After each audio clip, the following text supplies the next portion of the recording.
दोस्तों, civil servants को अपने जीवन में बहुत सी चुनौतियों का सामना करना पड़ता है, बहुत से डायलेमा का सामना करना पड़ता है। आज इस प्रेजेंटेशन के माध्यम से मैं आपके सामने एक ऐसी सिचुएशन रखने जा रहा हूं जहां आप इस सिचुएशन को डील करेंगे। पेन और पेपर उठाइए, मेरे साथ इस स्टोरी में रहिए और मुझे बताइए अगर आप इस सिचुएशन में होते, एक ऑफिसर होते, तो आप क्या फैसले लेते हैं। तो दोस्तों, आज आप अपने केबिन में बैठे हैं, सामने 25 करोड़ के लोन की फाइल खुली है। ब्रांच में जैसा रोज होता है वैसे आज काफी शोर है, लोग आ रहे हैं, जा रहे हैं, पर आज आपको कुछ अलग सा महसूस हो रहा है। ऐसा लग रहा है कि कुछ हो रहा है। आपके सामने जो फाइल है वो कुछ अजीबोगरीब सी है। फाइल में कंपनी का नाम देखते आपको याद आता है कि पहले भी पैसा डुबो चुकी है। कुछ डाउट है, कुछ डाइसी है। तभी आपका फोन बजता है, फाइल क्लियर करो, ऊपर से बात आई है। आप कुछ बोलना चाहते हैं पर सामने वाली आवाज साफ है, यह रिक्वेस्ट नहीं है बाबू, आदेश है। थोड़ी देर बाद एक आदमी अंदर आता है, सूट बूट, घड़ी, कॉन्फिडेंस, बिल्कुल एटीट्यूड के साथ। वो कैजुअली बैग टेबल के नीचे सरका देता है। सर, साइन कर दीजिए, आपका भी ध्यान रखा जाएगा। आपके हाथ फाइल पर हैं लेकिन दिमाग कहीं और। घर का खर्च, पिता की दवा, ईएमआई, बच्चों की पढ़ाई, सब एक साथ सामने आ जाता है। आप बैग वापस कर देते हैं। मैं नहीं कर सकता। वो मुस्कुराता है, सोच लीजिए सब ऐसे ही चलता है। शाम को एक मेल आता है, आपका ट्रांसफर एक दूर की ब्रांच में कर दिया गया। अब समझ में आता है कि ये वार्निंग थी। रात को घर पर पत्नी कहती है, इतना सख्त मत बनो जी, जिंदगी थोड़ी प्रैक्टिकल होती है, थोड़ा प्रैक्टिकली अप्रोच करो।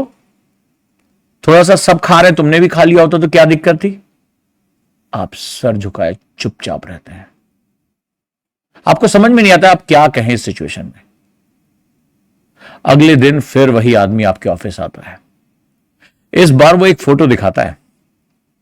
आपका छोटा भाई है ना, हमारी कंपनी में काम करता है। समझ रहे ना साहब मैं क्या कह रहा हूं। अब ये सिर्फ फाइल नहीं रही, ये सीधा आपके परिवार तक पहुंच चुकी है।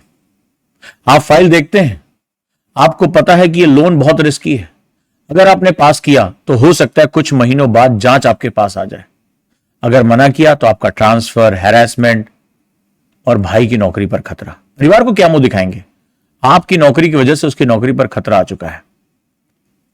और सबसे बड़ा जो डाउट है, आपको पूरी सच्चाई ही नहीं पता। ऊपर तक कौन कौन शामिल है, फोन किसने किया, क्या बॉस है, क्या आपके सीनियर इसमें शामिल हैं, कुछ भी आपको कंफर्म नहीं हो रहा है। आप बहुत डायलेमा में हैं, आप बहुत परेशानी में हैं। आपको नहीं समझ में आ रहा है कि क्या डिसीजन लें। फाइल आपके सामने पड़ी है, आपका पेन हवा में रुक गया है। साइन कर लूं या रोक दूं, साइन करना है या फाइल रोकनी है। अगर आप साइन करते तो आप सिस्टम के आगे झुक जाते हैं, और अगर नहीं करते तो अपने ही लोगों को रिस्क में डाल देते हैं। अब कमरा बहुत शांत है, अंदर अंदर जज्बातों का, एथिक्स का बहुत तगड़ा शोर है। अब मैं आपसे पूछना चाहता हूं, अगर आप इस स्थिति में होते तो क्या करते हैं। वीडियो को पॉज करिए, पेन और पेपर उठाइए, एक आईएएस ऑफिसर की तरह, एक सिविल सर्वेंट की तरह, ब्यूरोक्रेट की तरह सोचिए कि अगर ये सिचुएशन आपकी लाइफ में आती तो आप क्या करते हैं। और अपना समाधान मुझे कमेंट में बताएं। थोड़ी देर के लिए हम रुकते हैं। और दोस्तों, उम्मीद करता हूं कि इतनी देर में आपने वीडियो को पॉज करके समाधान लिख लिया होगा, कमेंट भी कर दिया होगा। अब चलते हैं, इन रास्तों के बारे में सोचते हैं कि आखिर क्या रास्ता हो सकता है। फाइल पर साफ जो लिखित ऑब्जेक्शन है उसको डालो और बिना अप्रूवल के साइन मत करो। अगर आपने चुपचाप साइन कर लिया, बहुत घातक होगा। दबाव में आके आप झुक गए, यही तो एथिक्स है, यही तो ऑफिसर को सिखाया जाता है। तो कल को जब जांच होगी तो आप पूरी तरीके से गिल्टी माने जाओगे। सीधा मना कर दिया, उसने अपनी ताकत आपको दिखा दी है कि वो आपका ट्रांसफर करा सकता है, हैरेसमेंट कर सकता है, आपके ऊपर एक झूठ मूठ की जांच बिठा दे, आपके भाई की नौकरी हटा दे। तो कोई ये आपको इमोशनल ड्रामा नहीं क्रिएट करना है। ये सिविल सर्वेंट के सामने हर दिन आने वाला डायलेमा है। और तीसरा है, क्या करोगे? लिखित आपत्ति डालो। सबसे समझदार रास्ता आपको दिखाना पड़ता है। रास्ते कई होते हैं। फाइल पर लिखो कि डॉक्यूमेंट इनकम्प्लीट, ये आपका राइट है, ऑफिसर्स ये करते हैं, document incomplete, high risk, not recommended. जो ऊपर आपका बॉस अगर उसको करना होगा तो उस पर निकालेगा ना। आपके पास से फाइल चली गई, क्या भाई मेरे जो ऑब्जेक्शन है मैंने लिख दिए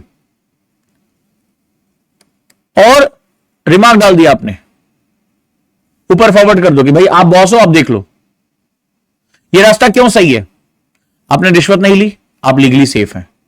आपने ब्लाइंड अप्रूवल नहीं दिया, किसी दबाव में नहीं आए, फ्यूचर इंक्वायरी में आप बच जाएंगे। अगर इंक्वायरी होगी भी तो आप साफ सुथरे निकल जाएंगे। आपने डिसीजन एक्सेलेट कर दिया, प्रेशर अब सिर्फ आप पे नहीं रहेगा, आपका सीनियर भी अगर साइन करेगा तो प्रेशर उस पर आ जाएगा। तो क्या ये बिल्कुल सेफ है? जी नहीं। जब आप सिविल सर्वेंट, लोक सर्विस में, आप जन सेवा में जाते हैं तो आपको प्रेशर आएगा। खतरा क्या क्या है? ट्रांसफर या प्रेशर आएगा। मैनेजमेंट आपका नाराज हो सकता है, आपका सीनियर बॉस नाराज हो सकता है, जिसमें मिला हुआ है, पता नहीं कौन मिला हुआ है, नहीं जानते हैं। क्या हो सकता है? शॉर्ट टर्म दिक्कत आएगी, अनकंफर्टेबल सिचुएशन बनेगी और आपको ये रोज डील करना है। लेकिन लॉन्ग टर्म क्या फायदा होगा? आपका रिकॉर्ड क्लीन होगा, कोई भी जांच आए आप सेफ रहेंगे। और सबसे इंपॉर्टेंट, जब आप पावर पा जाएंगे ना, पैसा पा जाएंगे, सब कुछ पा जाएंगे, तो एक पॉइंट आएगा जहां आप खुद से नजर मिलाने की बात आएगी। जब आप खुद से नजर मिला पाओगे ना, तब आपका कॉन्फिडेंस आएगा। तो सीधी सी बात है, इसके स्टडी में हमने सीखा, साइन करना आसान है पर बचना मुश्किल है, रोकना मुश्किल है पर बचना पक्का है। ये बात याद रखिएगा। वीडियो कैसी लगी, ये सिचुएशन कैसी थी, और ऐसी और वीडियो चाहते हैं, ऐसे और रियल लाइफ जो इंसिडेंट्स है वो अगर अपने जीवन में चाहते हैं तो मुझे कमेंट जरूर करें कि हाँ सर, हमें और भी ऐसी डिफिकल्ट सिचुएशन में लेके जाइए, because we are change makers. हम चेंज मेकर्स हैं और हमें यह दबाव सहना होगा। सिविल सर्विसेज का रास्ता सिर्फ किताबों से नहीं जाता, यहां पर व्यक्तित्व की सोच बहुत मैटर करती है। जुड़े रहिए मेरे साथ। उजांग आईएएस आपकी सफलता में हमेशा भागीदार, because we are change makers. Thank you so much.